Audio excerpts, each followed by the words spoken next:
Fitness वाली बहू। चंद्रनगर गांव में सुगना अपने बेटे रमन के साथ रहा करती थी।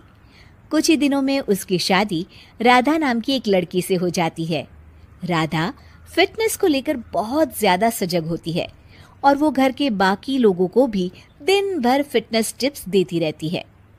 बहू, आज तो मुझे आलू पूरी खिला दो। नहीं माँ जी, उसमें बहुत ज्यादा फैट और कोलेस्ट्रॉल होता है। आपको तो मैं आज प्रोटीन सलाद बनाकर खिलाऊंगी।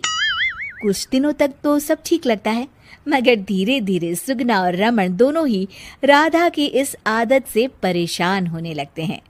राधा, मैं मानता हूँ हमें फिटनेस के प्रति सजग रहना चाहिए, मगर बाकी की चीजें भी खानी उतनी ही जरूरी है। रोज रोज प्रोटीन सलाद थोड़ी ना खाया जाता है। आपको तो खुद तला फला खाना है, माँ जी का तो आप बस बहाना बना रहे हो। देखो जी, जो आप खाते हो आप वही बन जाते हो। अरे मुझे ये सब ज्ञान मत दो राधा, मैं बस ये कहने की कोशिश कर रहा हूँ कि हर चीज खानी जरूरी होती है। तेल और घी भी खाना जरूरी होता है एक मात्रा में। खैर, तुम नहीं समझोगी। कुछ दिनों बाद तीज आने वाली होती है और सुगना अपने दोस्तों के लिए तीज पार्टी रखती है। अरे बहू, आज तीज है और मैंने कुछ सहेलियों को खाने पर बुलाया है। कुछ अच्छा सा उन सब के लिए पकाना। ठीक है माँ जी। शाम को सुगना की सब दोस्त आ जाती हैं। सुगना सबको अपनी बहू से मिलवाती है। अरे वाह सुगना, तुम्हारी बहू तो बहुत ही खूबसूरत है। सिर्फ खूबसूरत ही है या गुनी भी? अरे नहीं नहीं, मेरी बहू बहुत ही संस्कारी है, घर का सारा काम भी खुद करती है। थोड़ी देर सब गप्पे मारते रहते हैं, फिर राधा टेबल पर खाना लगा देती है। खाना लगा दिया है मैंने, आप सब खा सकते हैं। सब लोग टेबल पर आते हैं।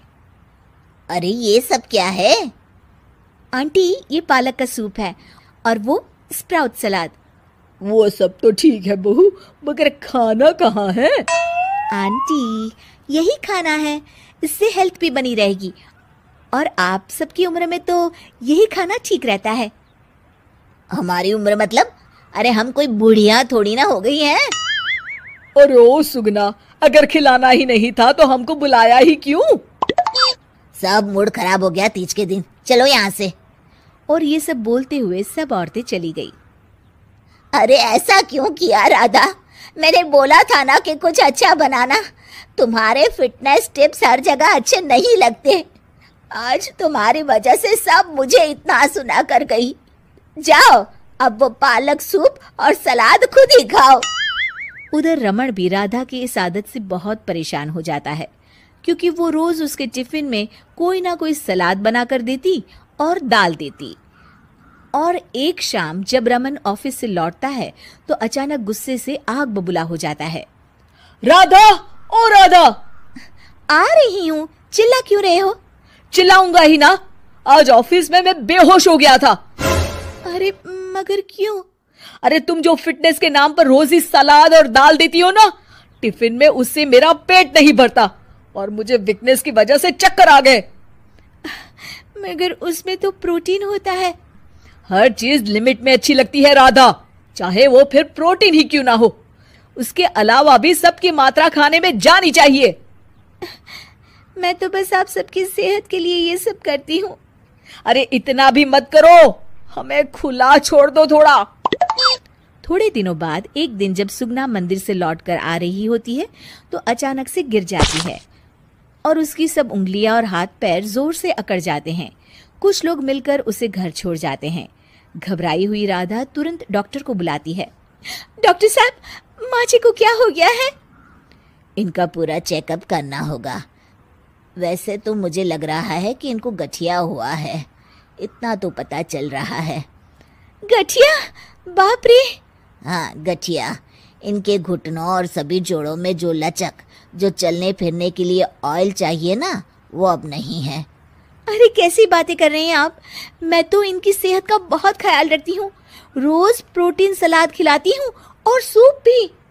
मतलब ये बिल्कुल भी ऑयल या घी नहीं खाती? नहीं नहीं। अरे कैसी बातें कर रही हैं आप?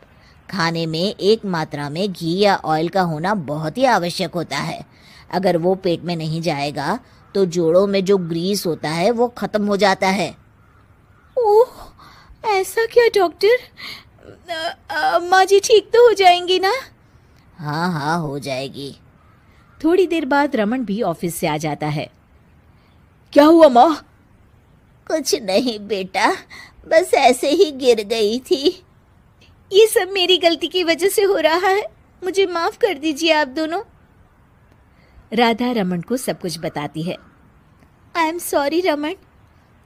अति हर चीज की बुरी होती है राधा, इसलिए मैं तुमको बार बार बोला करता था। तुम्हारी फिटनेस के प्रति जागरूकता अच्छी लगती है, लेकिन शरीर में हर तरह की प्रोटीन जाना भी जरूरी है।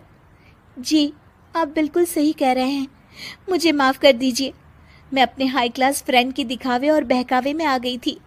मैं दोबारा ऐसा कभी नहीं करूंगी और माँ जी का ख्याल डाइट चार्ट के मुताबिक ही रखूंगी। ये हुई ना बात। अब मेरे लिए आज अपने हाथों से देशी घी के गर्मा गर्म आलू के पराठे बना दो, तो ही मैं माफ करूंगा तुम्हें।